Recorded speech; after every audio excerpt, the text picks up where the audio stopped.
Hi everyone, Amber here from So Majestic.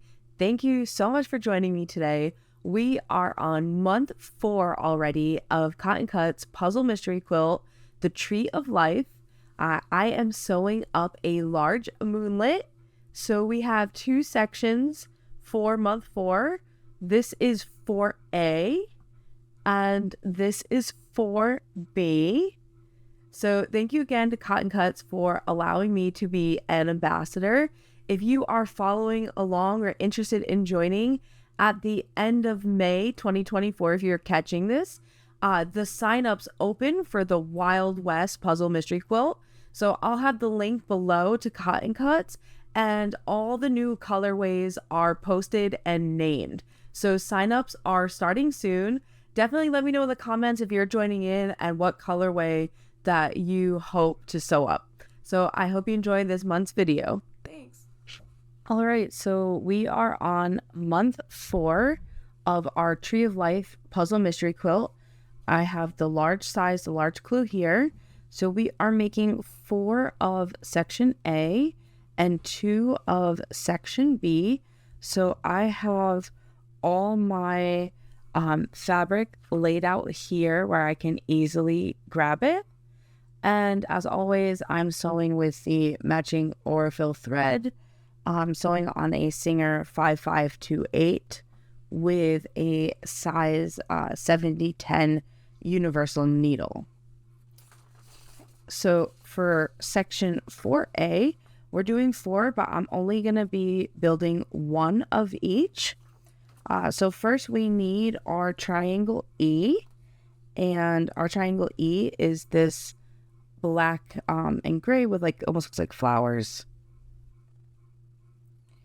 And we are going to need 2 of fabric D's, and I like double checking because if you can see on the clue, it's darker and I have really light fabric, and sometimes that definitely plays tricks on me.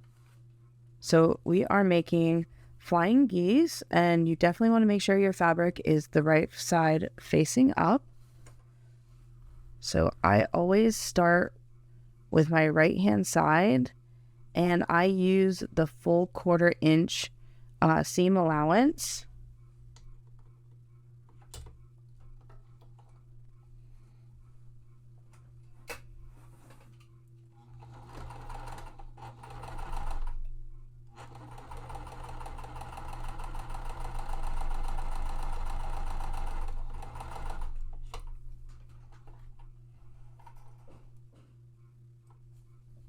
And I always trim my threads immediately.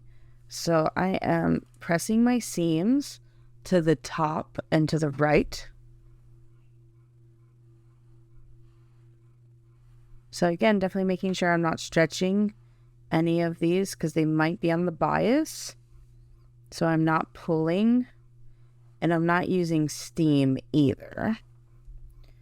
Okay, and then I'm going to attach my left hand side, and they line up so perfect.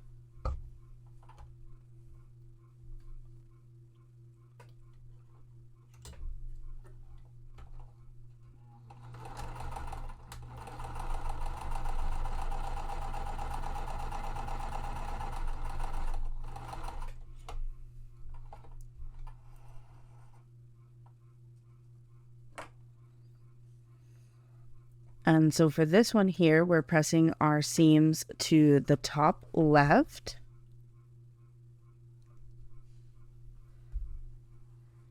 Again, I do the back side and then gently open it and press.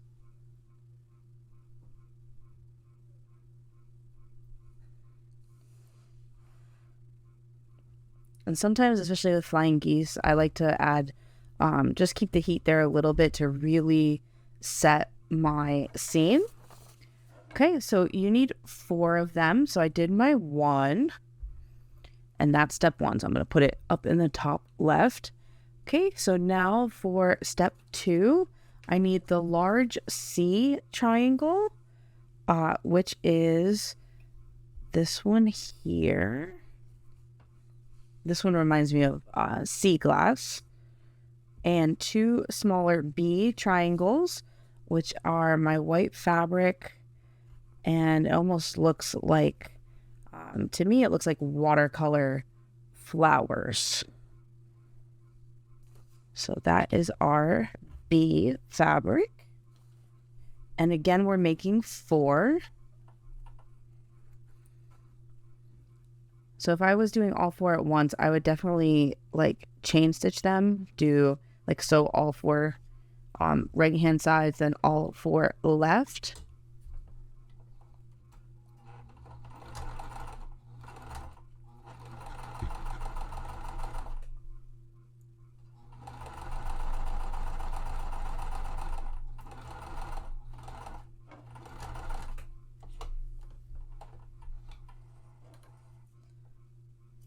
I always try to cut my threads as close as possible as I'm going along. And again, I'm pressing from the back side and then gently opening. And I am loving this quilt so far. This is the most neutral of a quilt I've ever done. But I love that it still has all the different blues, grays, different shades in there, and not just like a black and white. Okay, now I'm sewing this left hand side.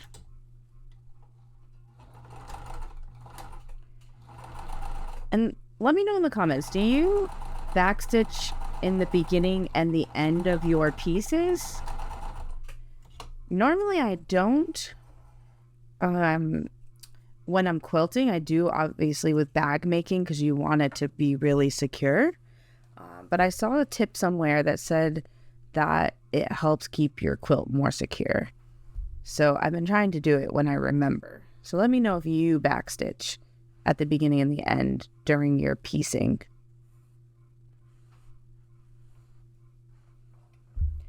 Okay, and this is our step 2. You should have 4 of them. So I'm going to set that one to the side. All right. Well, actually, before I set it to the side, our step 3 says we need to rotate step 2. So this is the one that we just did, so that the C triangle is pointing down. Okay, so my large triangle here in the center is pointing down, and we are sewing our step 1 to the top of it. So whenever I am piecing like 2 bigger pieces like this, I like to fold them on top of each other in the exact way. Like, I like to do it on my mat to know that I am not accidentally turning the design. And because this is a bigger piece, I am going to clip it.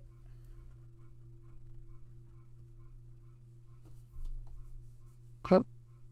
Guess I didn't clip it on that side.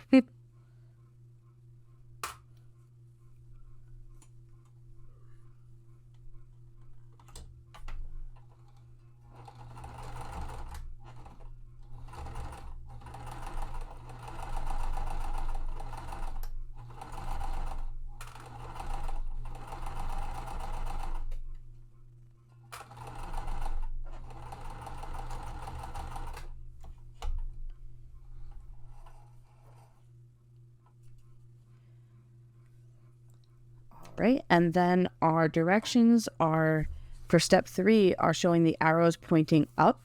So we are pressing towards the top, towards our step 1 piece.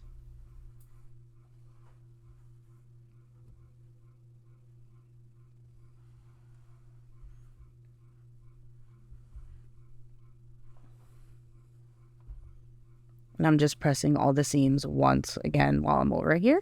Okay, so this is what our step 3 should look like. So I'm going to set it to the side. Now we are on step 4.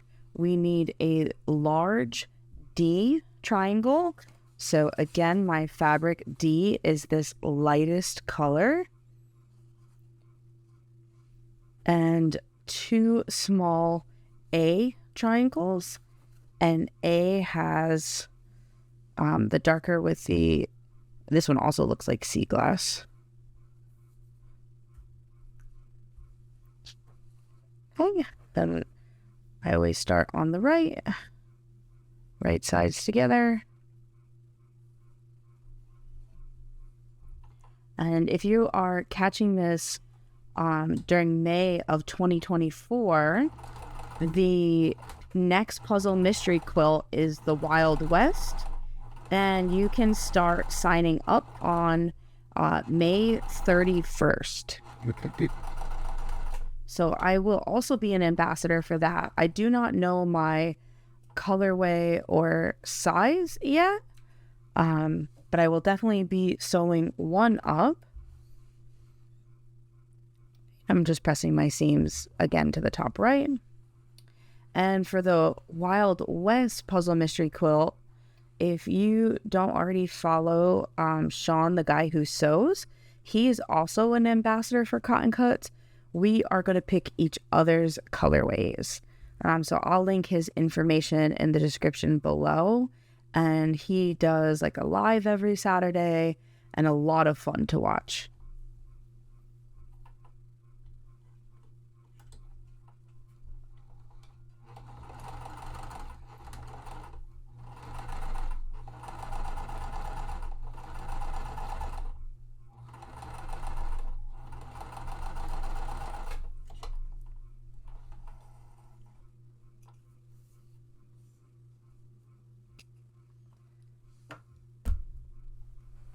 And then this will be pressed to our left.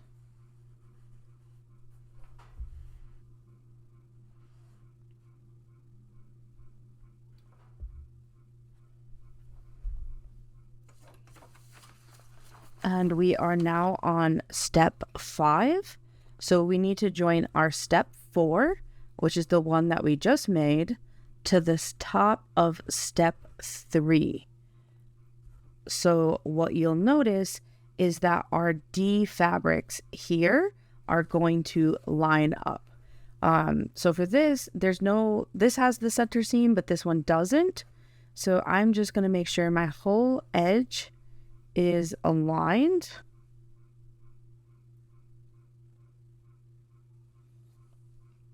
I am again going to clip them in place. For anything that's like longer, I always use clips. You can use pins. I always end up stabbing myself with pins. I'm terrible with them.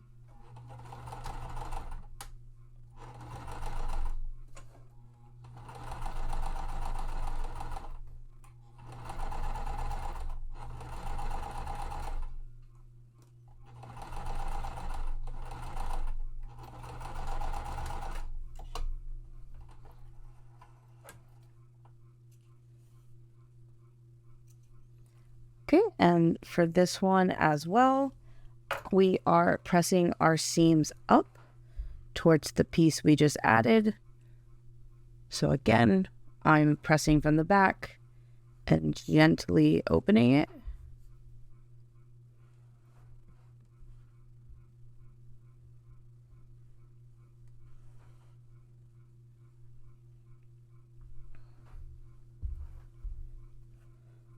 All right, so this finishes up our section 4A for the large size. And I just love that it has all the different fabrics in it. Okay, so now we're on section 4B. It has a few more pieces in it. So we are going to, and we're making 2 of these. So I'm going to divide all these numbers in half. So for step 1, we need 2 A triangles and 2 D triangles. And I'm definitely paying attention here because this is so tricky. If you're doing the Moonlit colorway, the A on our instructions is lighter, but in real life, it's our darker fabric. And it plays a trick on my brain, and it's very easy to switch around.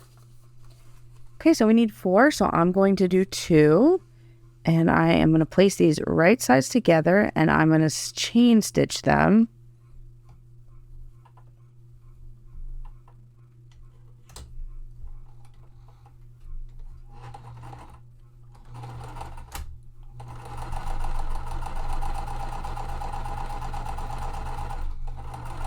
So when I get close to the end of that one, that's where I put these right side together and then sew up here.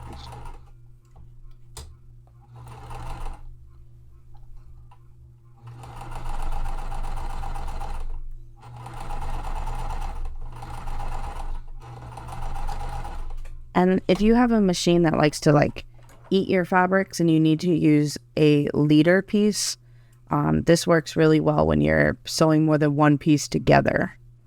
Okay. And then so both of these we are pressing towards the D fabric, so down, and that is towards our white fabric.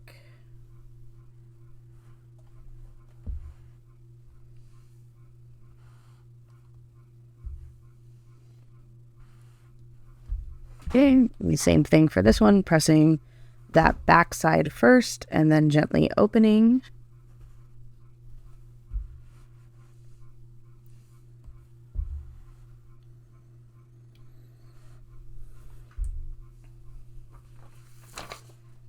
Okay, so now for step 2, we need a D square. So again, that is our white fabric for Moonlit, and we are going to take our units from step 1. And so on the left hand side, the D fabric needs to be the bottom right, and then for the piece that's on the right hand side, we're going to rotate it so it's on our bottom left. So it should look like this here. And our D fabric makes that like trapezoid shape. So I am going to start with the right hand side first. I don't think it matters which side, I just picked that one that was closer.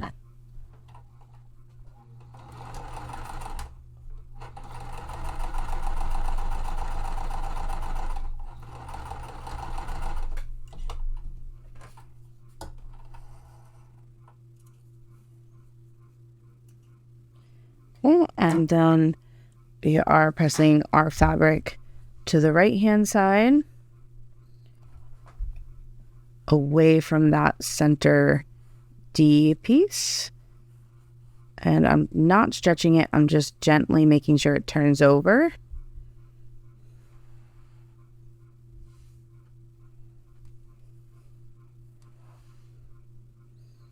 Okay, and then now we're going to attach our other piece from step 1 to the left hand side. And again, they should match up perfectly.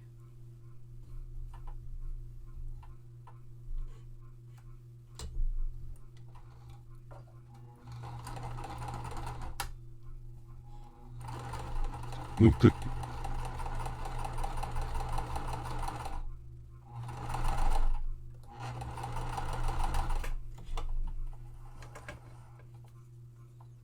feel like my machine today wants to keep eating my fabric. I have to be really mindful. Okay, and then this one we're also pressing towards the outside edge. I'm gently folding that open. And again, whenever I have some pieces, I like to press all the seams again just to give it some more heat and help lay flat. Okay, so we have this section here. This is our step 2. I'm going to set it to the side for a moment.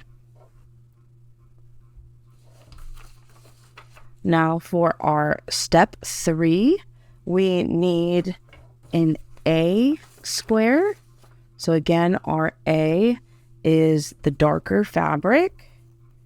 And we need 2 D squares. And our D is the lighter color. And you should be making 2 of these. So again, for this, I'm going to do 1. So I'm going to sew the right side first. And this one, because they're all squares, we don't have to really worry about, a fabric facing a certain way.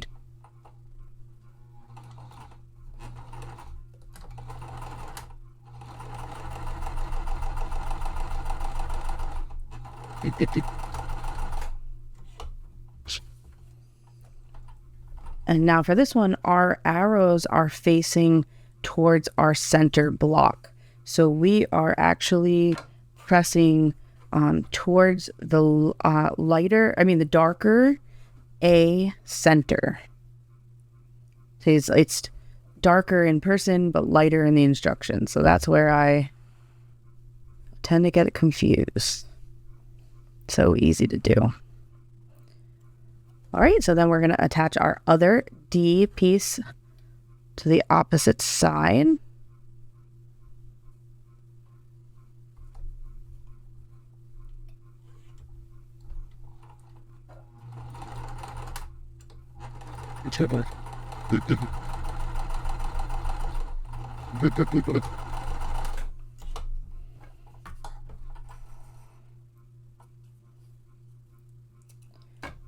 And again, this is being pressed towards that center. So I'm going to press the backside first and then gently open it.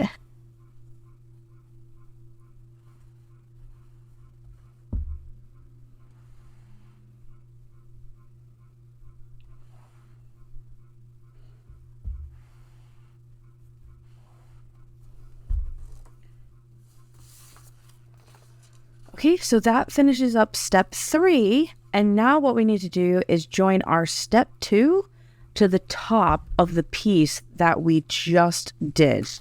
So here's our step 2. We're going to put it on top. So you notice our D fabric will all touch each other. So here we go. We have all our D fabric. And we have seams that match up. So I am going to fold it right sides together. And if you sewed your seams accurately, your seams are going to nest perfectly. You can see here, one seam's going to the right, one seam's going to the left, and they should line up perfectly. So I have clipped them first, and then I will clip along the edges.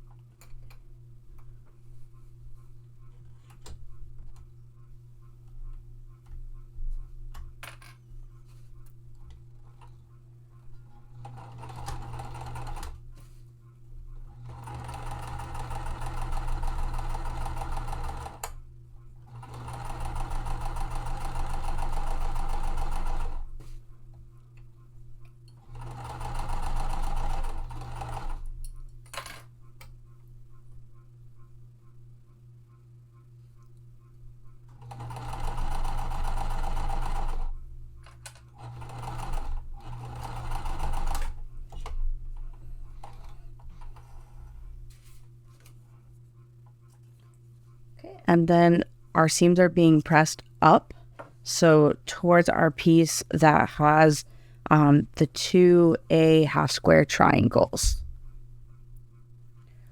So again, I'm going to press the back first, and you can see how, my seams, they want to push up.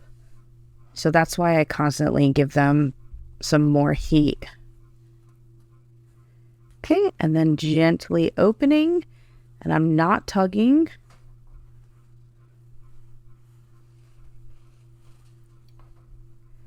And I'm lifting my iron as I'm pressing along. Because if you drag your iron, that's where you're more likely to stretch your fabrics.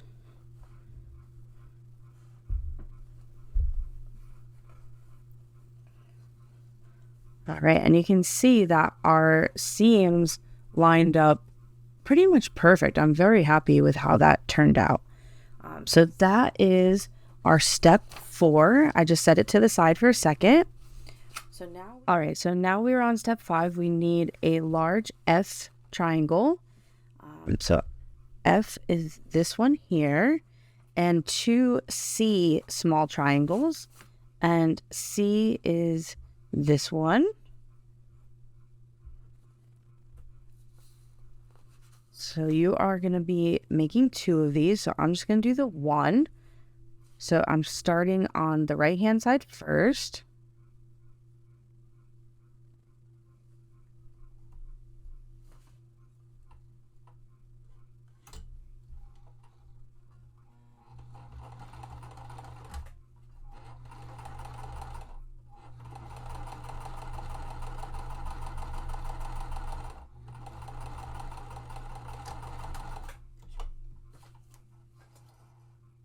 And again, our seams are being pressed towards the smaller triangle.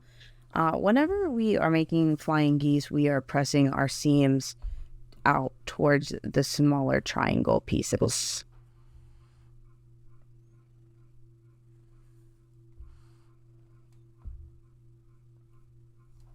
Okay, and then I'm adding on the left-hand side.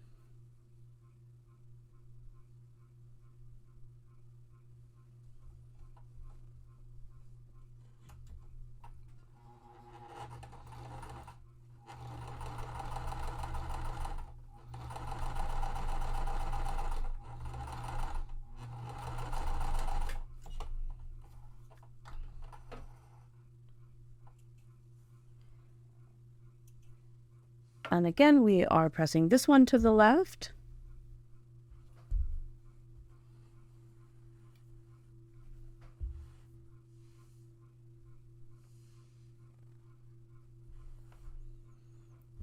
Okay, so you should have 2 of these. And now for step 6, we need to sew a C square to the left of step 5.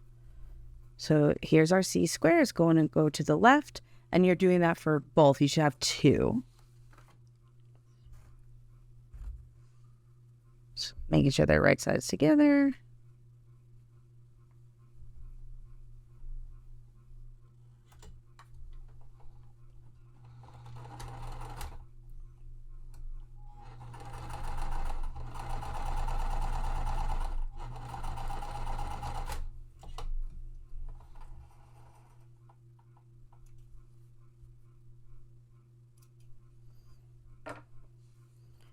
All right, and then we are pressing our seams towards the larger, to the right, towards that flying geese section.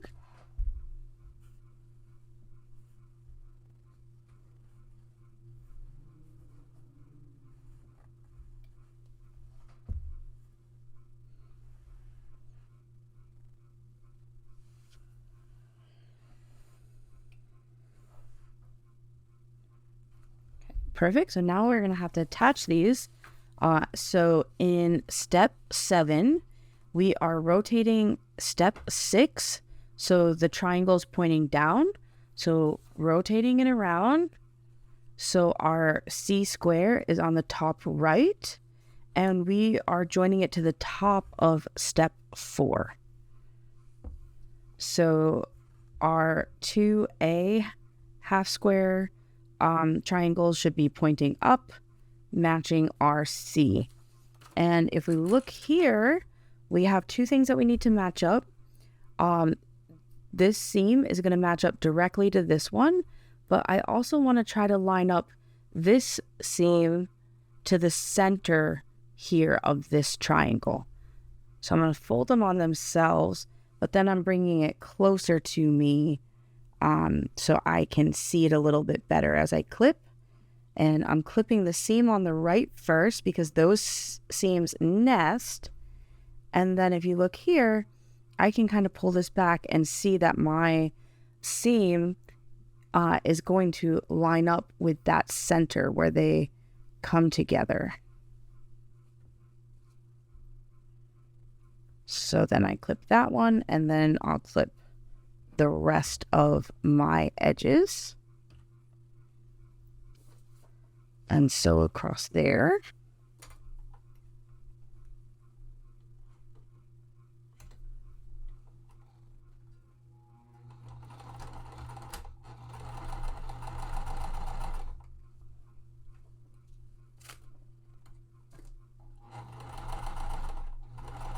And as I'm sewing, I'm trying to make sure that the seams underneath stay the correct direction. Sometimes my machine, with the pressure of the presser foot, tries to flip them.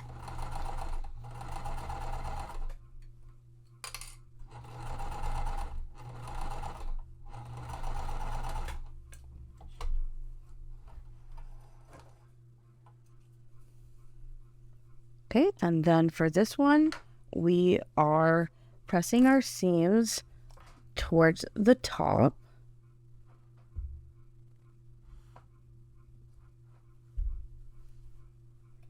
So I'm gently opening.